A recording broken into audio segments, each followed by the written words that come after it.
My parents tried to sell my inherited house to pay for my sister's new home. They said, "Don't be selfish. It's free. Share it or you're not our son." I silently sold it to a buyer they'd never expect. Days later, they showed up with a realtor. When they saw who had moved in, they started screaming. Can you imagine losing everything you sacrificed for just because your own family decided it wasn't really yours? What happens when the people you love most try to take the home your dying grandfather left you, all to fund your sister's dreams? I'm Liam, and this is the story of how I learned that some family assets come with a crushing emotional price. I'm 31, the oldest son, the kind of man who keeps spare screws in a mint tin and instinctively knows which breaker is the mystery one. My friends call me reliable. My parents do too, but their tone always carried a silent, unspoken request. My work at a hospital involves untangling password resets and coaxing printers that only jam when surgeons are mad. You know, the kind of emergencies that beep but don't bleed.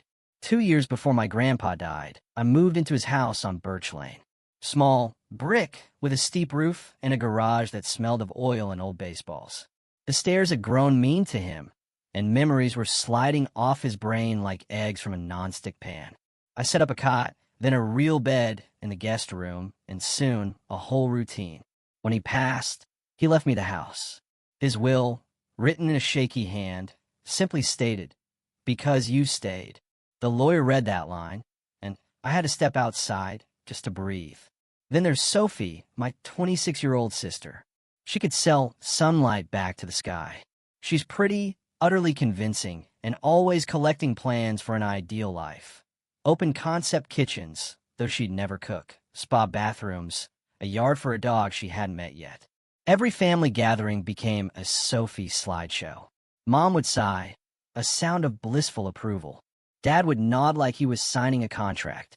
I, meanwhile, mastered the art of refilling ice, my expression a carefully neutral mask. 3 Sundays ago, we had dinner at my parents' place. The same wooden table where I did my homework, still bearing the dent where Dad dropped a wrench back in '04. Roast chicken, green beans with too much garlic, and grocery store pie. I brought bread and a salad, my usual lane, carbs, and something green. Sophie breezed in late, her makeup perfect like fresh frosting. "You won't believe this house," she exclaimed, unlocking her phone. Arched doorways, real oak floors, a pantry like Narnia. Mom touched her arm, that special way mothers do when they've decided something is good. "Tell your brother," she urged. I looked at the photos, every room magazine ready. "Nice," I said, because that was my role, the quiet encourager of her dreams. After pie, Mom cleared her throat. The signal. "Meeting time." "Liam," she began, her voice soft, "we've been talking about the house." My house. I corrected her internally, even though I knew where this was going. "The one Grandpa left you," Dad clarified, folding his hands like he was in church. "Birch Lane. It's a lot for one person, son." Mom added, "The taxes, the yard. You work hard, but it's heavy." "It's a free house," Sophie chirped, explaining gravity. "It's a blessing. You could do something generous with it." Dad leaned in, his voice dropping. "We think the smart move is to sell Birch Lane. Use the equity for a down payment on Sophie's place. Rates are high, Liam. Timing is everything for the family." Mom nodded, pleased with her chosen phrase. My jaw went tight. "Grandpa left it to me." "He did," Mom said quickly, "because you took care of him. We appreciate that so much. But he want to help all of us." "It's not sitting empty," I protested, my voice barely a whisper. "I live there." Sophie tilted her head, a practiced move. "Liam, stop being selfish. That's a free house. Either share it or you're not my son anymore." Mom blurted out. The sentence seemed to jump from her mouth before she could catch it. Silence. Dad let out an awkward, high-pitched laugh. "No one's disowning anyone," he said, cheerful in that way people get when things are clearly breaking. "We found a great realtor. She can come next Sunday at 2. She sells in your area. Top 1%. Mom smiled, like a plan had just been approved. "Sunday at 2, she repeated. "Okay." They kept talking about we and the plan, and I felt the words slide past me like a bus I didn't get on. "I heard you," I said. Dad clapped once, relieved. Good man. I stacked plates. I wrapped the extra bread. I wiped the counter because when my pulse gets weird, cleaning is my inhaler. At the door, Mom hugged me hard, smelling of perfume. Don't be dramatic, she whispered. Houses are just boxes. Outside, the porch light flickered twice. On my phone, a new message lit up the family chat. Don't forget your house keys Sunday, so the realtor can measure windows. No question mark. No if, just a plan. I drove home under streetlights that looked like tired moons. I put my hand on Grandpa's workbench, feeling all the little dents. I opened the drawer where I kept the will and read the line again. Because you stayed. Then I sat with my back against the fridge until the clock over the stove said midnight. I didn't move into Birch Lane for a shortcut to home ownership. I moved in because Grandpa started mixing up coffee and supper, calling me buddy in a small, confused voice. Mom said just a couple of weeks. Dad said temporary. Temporary is a word families use when they mean forever. I made lists because lists make fear stand still. A whiteboard on the fridge, pills at 8 and 8, PT on Tuesdays, trash on Friday, water the fuchsias, called Dr. Patel about the cough. I hid the car keys on the top shelf after he tried to go to the hardware store at midnight. I learned the exact click the thermostat makes before it lies. I kept a notebook titled Birch Lane Care, numbers to call me. I wrote everything down. Nights stacked up, 217 of them, then more. Sometimes he'd call me from his room and ask if his brother was home, a brother who died in '93. Sometimes he wanted to check the back door again. Sometimes he just needed to hear the sound of my feet. I learned to take 5-minute showers because that's how long he could be alone without worrying the house would swallow him. Money wasn't the first problem, but it arrived like a cousin who never leaves. Property tax, $2,462 in June, then again in December. Mom said, "We're strapped this year. Honey, we'll pay you back." We swear. I paid it. I kept the receipts in a folder labeled taxes paid. The day she opened that drawer and saw the folder, she closed it soft and asked if I'd thought about repainting the cabinets. There was the roof patch after the storm, $740. The guy called me boss, which made me feel like I was wearing dad's shoes. The water heater that died, $1,080 same day. The gutters, $144 and one bruised shin. The security system, $39.99 a month because Grandpa slept better when the little green light said armed.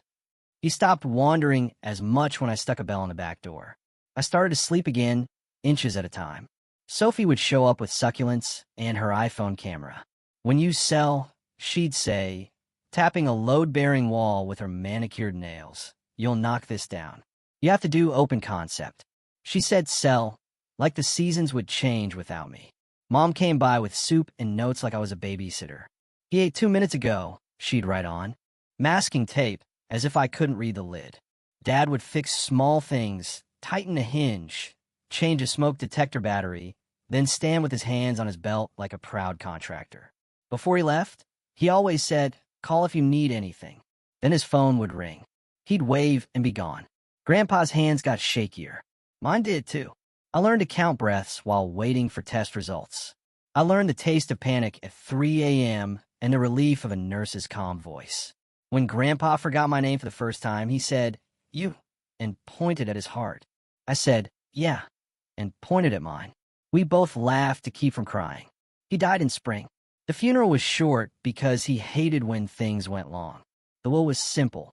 He left small things to people who showed up. He left the house to me because you stayed. The lawyer's office smelled like carpet and paper. Mom's mouth tightened on the word house. Dad shook my hand like we were men doing business. Sophie hugged me with a breathy congrats, the way people say good luck to someone heading into a storm. For a while, the house was a museum of his sounds.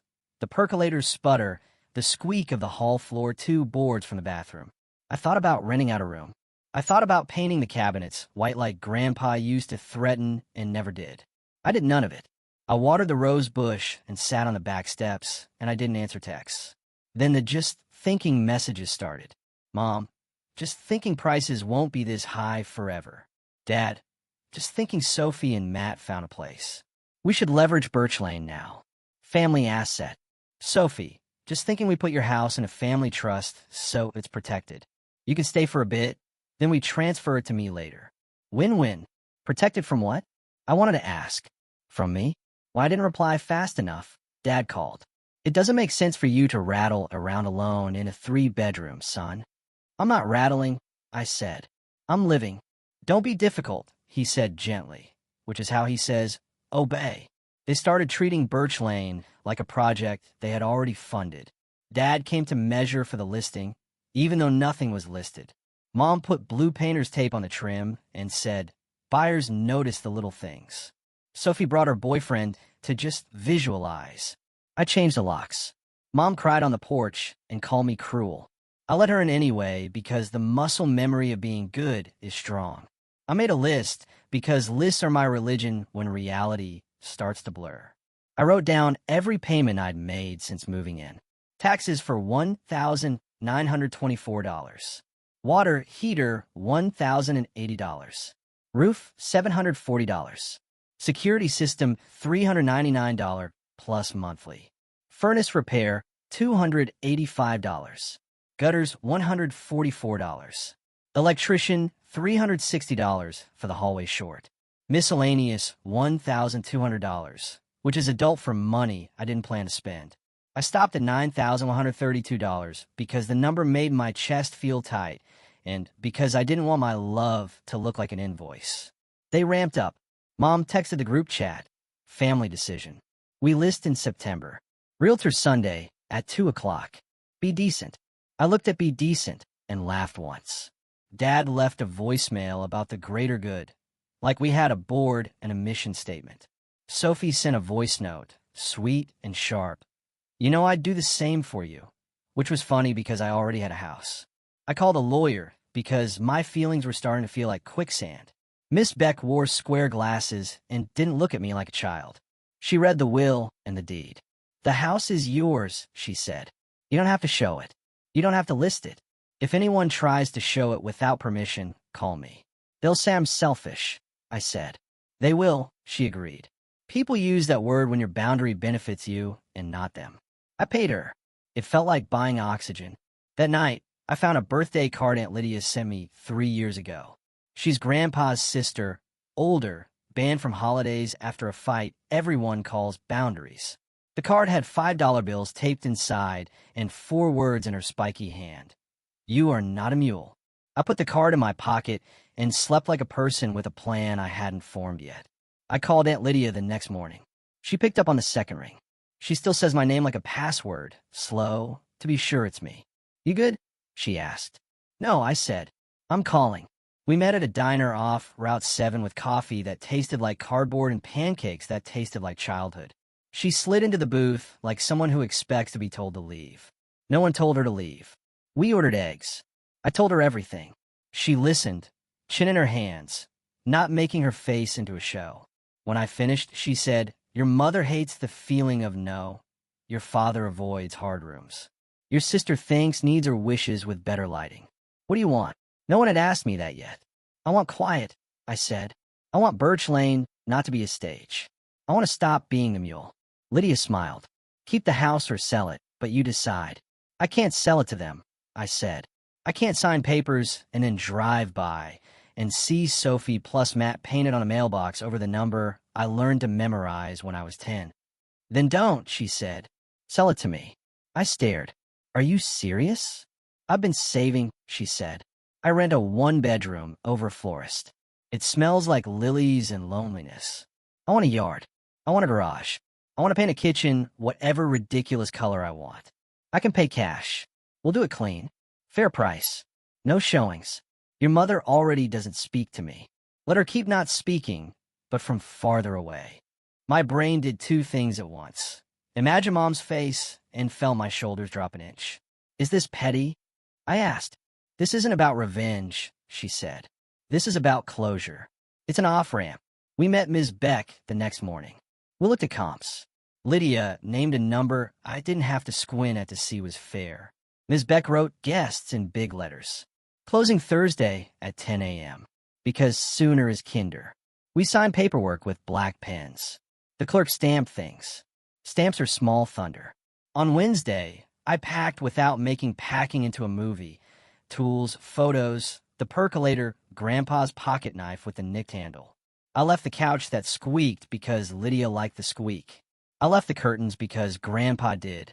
I found a Polaroid of my mom at 20, laughing in cutoffs on that same porch, mouth wide, head back. I put it in my wallet. It made me remember she used to be a person who wasn't a wall. Thursday morning, I signed the deed. Lydia signed. We hugged in the parking lot, like people who crossed a river on stones other folks swore weren't there. She jingled the keys like a song. Sunday spaghetti, she said. It wasn't a question. Sunday at 1:55 p.m., I parked one house down and watched my parents' SUV pull in behind a white Lexus with a magnet on the door.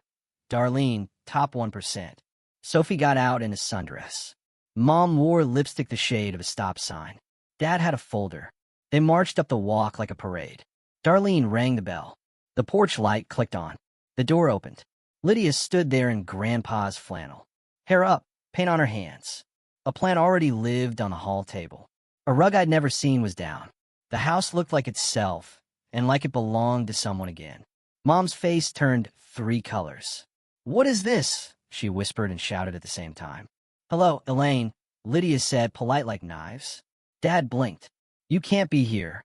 "I can," Lydia said, and held up a paper like a magician. Deed recorded Thursday. My house. Darlene's smile died. Sophie made a noise like a tea kettle. "You sold it to her?" she yelled, staring past Lydia's shoulder because she'd spotted me by the oak. Hand to my pockets. I stepped forward because hiding is a habit I'm quitting. "I sold it," I said. "It's done." Mom pointed at me, her finger sharp. "You did this to hurt us." "No," I said. "I did this to end it." "You've turned your back on us," she said. The line she practiced. Old threat, new volume. The Polaroid was warm against my hip. My voice stayed level. "I'm sorry you feel that way." Dad went to script. "After everything we've done, this feels unfair." He stacked words like bricks. Darlene floated backward down the steps like a raft, leaving a sinking ship. Sophie said, "I needed that house," which is not how property works. Lydia didn't move. "I won't be yelled at in my home," she said. "You can call me later when the show is over." Mom's face cracked like paint. "You picked her over us." "I picked me," I said quietly. "This isn't about revenge," I added calm. "This is about closure." I walked my car. Behind me, the porch light clicked off. That sound was a period. By the time I hit the end of the block, 13 missed calls. By the time I reached my apartment, 31. I put the phone face down and boiled pasta because hunger makes me say yes to things I hate. I ate standing up at the counter, staring at the blank spot where a clock should go. I checked the phone. 54 messages. "Mom, you blindsided us." Who sells without asking their family? "Dad, we will contest. We have rights." "Sophie, you've disappointed us." "Lydia, tea tomorrow." "Miss Beck, if they threaten legal action, send them to me. You acted within your rights. Do not engage." I replied to 2. To Lydia, tea tomorrow. To Ms. Beck, understood. "Thank you." Mom left a voicemail that sounded like a funeral with no service. "We loved you.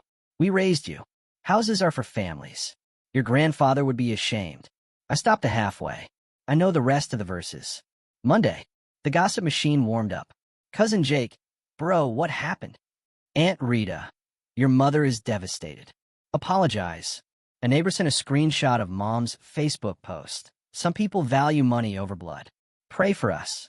Comments, "Kids these days. So sad. We're here for you." I closed the app and scrubbed the sink. Clean metal calms me.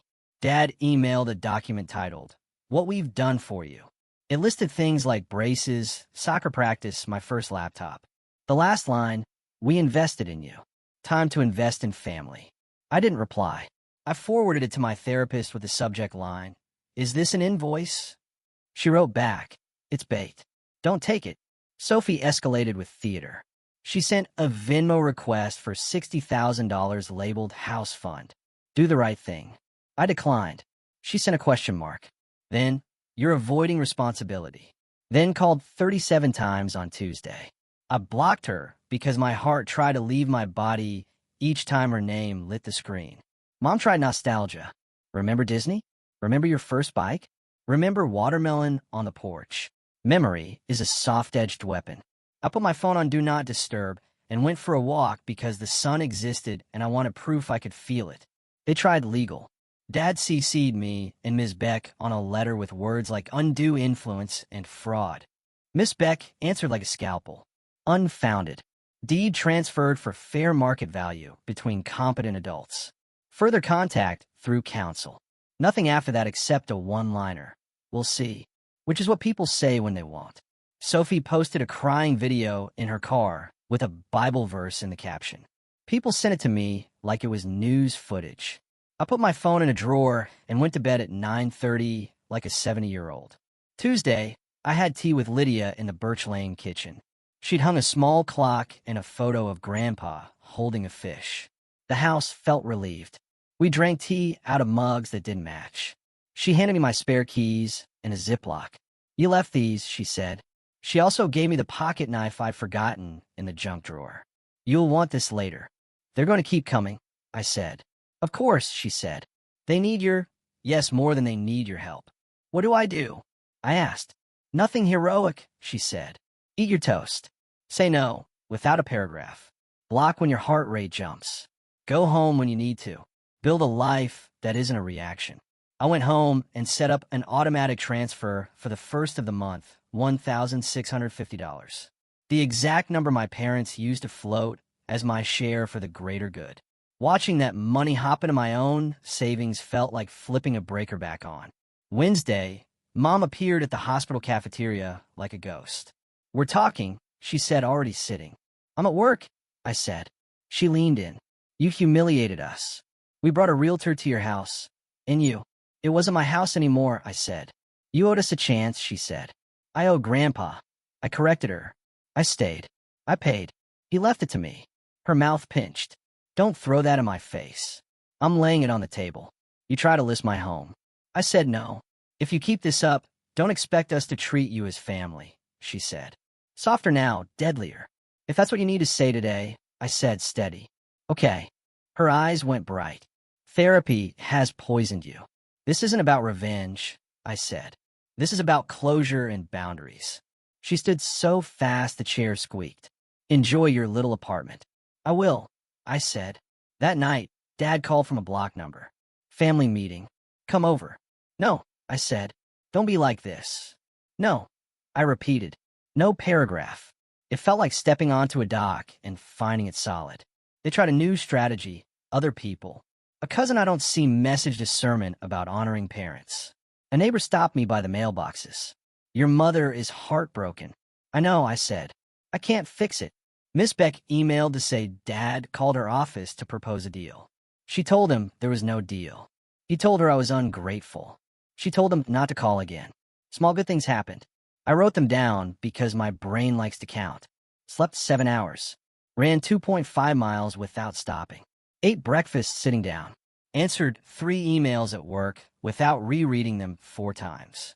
Laughed at a video of a bulldog on a trampoline. Didn't check my phone for an hour. Texted a friend to see a movie and didn't cancel. Sophie slipped a note under my apartment door in careful loops. You ruined my future. I hope it was worth it. I didn't respond.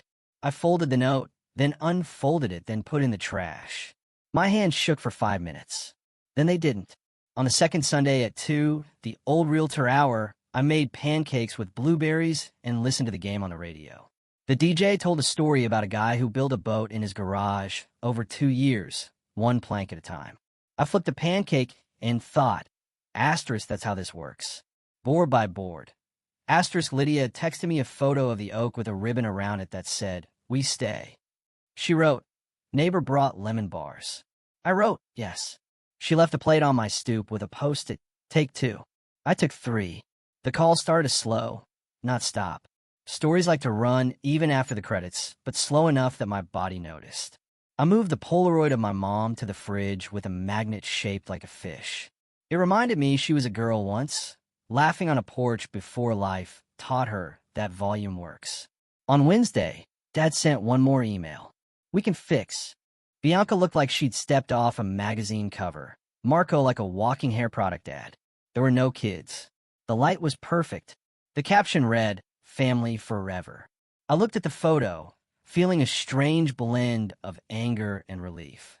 I could miss something and still be entirely okay. At 6 p.m., after the ceremony, the real meltdown commenced. The florist wrote me anyway. They're short on the tip envelope. "Sorry to bother." I replied, "I'm not covering it." 10 minutes later, Bianca texted, "You're cruel." 30 minutes after that, "The DJ needs to run a show. You were supposed to do it." I typed, "Not available." She shot back, "You think you're righteous, but you're just broke." I didn't reply. She called. I let it ring. She left a voicemail, her voice tight with fury, calling me small. I saved it in a folder I labeled weather. Hearing the storm, I thought, helps me truly believe in the calm we've chosen. That night, our apartment smelled of pancakes and hairspray because, yes, the kids wore their capes, and we held our own home reception, a fancy name for putting a paper towel roll on a chair and calling a microphone. The triplets gave speeches, mostly comprised of robot noises. We laughed until our faces ached. 2 days later, Dad asked to meet. We chose a diner. He arrived in a shirt pulled too tight across his chest, as if trying to inhabit a younger man. He ordered coffee and sugar, treating them like weapons. "You made your mother cry," he began. "She told me to stay away." I responded. "She didn't mean it," he insisted. "She typed it." I countered. He leaned back. "We've done so much for you," he started again. I placed a small stack of printed bank statements on the table. I didn't shove them. I slid them. Highlighted lines: the $1,200 deposit, the $289 phone plan, the $400 rent, the $150 insurance, the $80 Canva, the $64 Spotify, the $248 cake. 12 months of temporary bills. "I'm not here for an argument," I said, my voice steady. "I'm here to set terms for the future." He stared at the pages, his discomfort clear. He's never been good with numbers unless they favor him. "You keeping score?" he asked, a smug sneer on his face. "I'm keeping boundaries," I said. "I'm done being the quiet sponsor. If you want something from me, you ask, you accept my rate or my answer, and you don't go near my kids with threats." He laughed, a humorless bark. "Rate? My time has value," I asserted. "So does my peace." He stood up. "You always were dramatic." "I'm an actor," I said. "It's my job, but this isn't drama. This is policy." He left without paying. I paid. I can handle a $7 coffee if it means I don't have to fund a $1,600 wedding balance. For a week, the group chat was a wildfire of long messages, copy-pasted quotes about forgiveness, screenshots, and a weird meme from an aunt about wolves. I muted it. Mara and I simply lived our lives. I went to rehearsal. The director remarked, "You're sharper this week." I had energy now, left over from my own life, not constantly drained. The triplets noticed too. "Daddy, you're silly again," Gia declared. I hadn't even realized I'd stopped. Bianca posted one more story, a black screen with white text. "Some people show who they are." Yes, they do, I thought. Silence followed. Not peace yet, but space. I used to believe being a good son meant saying yes with my wallet, my time, my throat dry from unspoken truths. I thought love was letting other people narrate my day and call it family. I don't think that anymore. My mother now sends photos of centerpieces, no caption. Sometimes I send back a heart. Sometimes I don't. My father texted last week, "Garage keypad acting up." I replied, "I can come Friday at 3. My rate is $95 per hour plus parts." He wrote, "Never mind." He hired a stranger. I slept fine. Bianca hasn't apologized. She might never. She still posts beige quotes about grace, still tags brands in her stories. We're not blocked. We're also not close. I mailed a simple wedding gift, a month late, a plain set of everyday plates. No note, no card.